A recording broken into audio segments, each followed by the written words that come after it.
En fait, il faut bien se rendre compte quand même d'un truc, c'est que les gars au Moyen-Âge, ils se sont chauffés en disant on va construire le bâtiment le plus grand, le plus beau qu'on ait jamais construit. Ça va nous prendre 250 ans, c'est-à-dire 7 générations de bâtisseurs. Et pourquoi aujourd'hui on serait plus capable de se lancer ce genre de défi?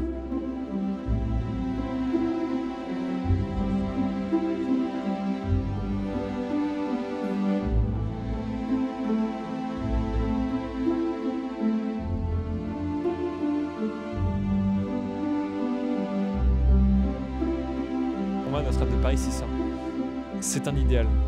Et ça nous a rendu tristes sur le coup parce qu'on a failli perdre cet idéal-là. Alors cette incarnation dans la matière d'un idéal commun. Notre civilisation occidentale française a été très grande et est très grande parce qu'on a été capable de bâtir. Et on a bâti notamment des cathédrales qui sont objectivement les plus beaux bâtiments du monde. En fait, il faut bien se rendre compte quand même d'un truc, c'est que les gars au Moyen-Âge, ils se sont chauffés en disant on va construire le bâtiment le plus grand, le plus beau qu'on ait jamais construit. Ça va nous prendre 250 ans, c'est-à-dire 7 générations de bâtisseurs. Et pourquoi aujourd'hui on serait plus capable de se lancer ce genre de défi? L'histoire de Notre-Dame de Paris, c'est peut-être un signe du destin qui nous met un petit taquet et qui nous dit en fait, bougez-vous, vous êtes capable d'être de nouveau des bâtisseurs et vous êtes capable de porter un idéal de bâtisseur. Au début de mon adolescence, que j'ai pris vraiment la mesure de la grandeur de ce genre d'architecture, de ce genre d'édifice. Et puis en étudiant l'histoire aussi. Quand on apprend que Notre-Dame de Paris a été au cœur des grands épisodes historiques de la capitale, de notre pays, etc. On prend aussi la mesure du bâtiment et puis après on regarde Disney. Puis après on lit Victor Hugo. Moi j'ai fait le tour de France des cathédrales. Donc ce que je préfère dans ce genre d'édifice, c'est le déambulatoire. C'est l'espèce de couloir qu'il y a derrière le chœur qui fait le tour du chœur et qui dessert toutes les chapelles rayonnantes. C'est souvent la partie la plus décorée, la plus sculptée de la cathédrale et c'est là où généralement on met aussi les reliques. Donc moi à Notre-Dame de Paris ça ne fait pas exception, c'est aussi la partie que je préfère. Toutes les peintures des chapelles du déambulatoire ont été refaites à neuf. Et donc ça va être splendide, magnifique, et hyper coloré avec la pierre toute blonde. Et surtout à Notre-Dame de Paris, au centre de la cathédrale, il y aura le reliquaire de la couronne d'épines du Christ et qui a été voulu par le diocèse.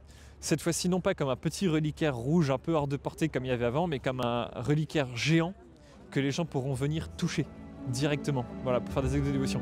Et je pense que c'est ça qui est aussi très beau.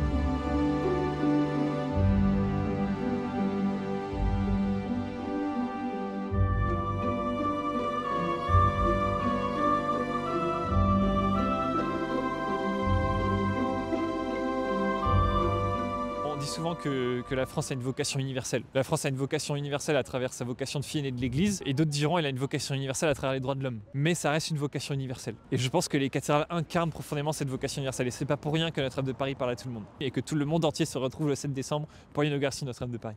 C'est pas une question de foi, c'est une question de vertu, c'est une question de civilisation. Qu'on croit en Dieu ou non, on a tous un temps déterminé sur Terre. Et on doit tous participer selon nos moyens à construire notre pays, à construire notre civilisation. Le message de la renaissance de Notre-Dame de Paris, c'est un message de grandeur.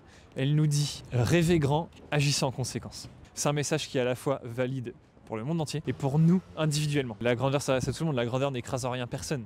Au contraire, regardez Notre-Dame de Paris, ça n'écrase personne, ça élève tout le monde. Pourquoi? Parce que c'est du beau, gratuit, transmis dans le temps. Par rapport au Grand Palais et à la Tour Eiffel, Notre-Dame de Paris a une vocation supplémentaire, qui est celle du sacré. Nos ancêtres l'ont construite comme une maison des hommes, d'abord parce qu'elle est la maison de Dieu.